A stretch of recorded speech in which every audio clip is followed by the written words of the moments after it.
Welcome back. This is part 3 of the Multisport Marathoner. Timelines, volume, and compression.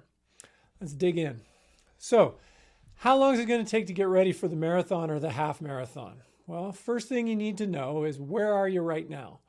That chart down there beside me is my weekly mileage for the last year. So that's a snapshot of what I've been able to do and what I've been able to tolerate, and in some cases, what I haven't been able to tolerate. So you see a big peak week there, followed by a zero. That's an injury. So I broke myself with a 60K week, and that actually is very common. I pushed my loads significantly above my average, and as a result, I broke down. But I didn't break down right away. Have a look. 1, 2, 3, 4, 5. I broke down 4 weeks after that peak. I was kind of hanging on with little niggles. I didn't actually get an injury until later.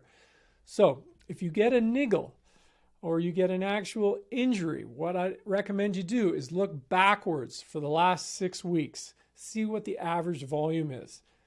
Go under that average, and that's your new peak volume, because you're going to develop much more quickly if you stay under the break point. And it's really challenging to do if you rush the progression by signing up for a race that's way longer than what your typical weekly mileage is. Rule of thumb for that, you need to be able to tolerate ideally double your race distance as a weekly load. Why is that? Well, that's the next concept, compression. So you're training for a half marathon, you're training for a marathon. How long does it take for you to run that distance in normal training? So can you run it in a day? Does it take 2 days? Does it take 3 days? In some cases, if you're training for a marathon and your average week is 20K, it takes you 14 days to run the marathon distance in training.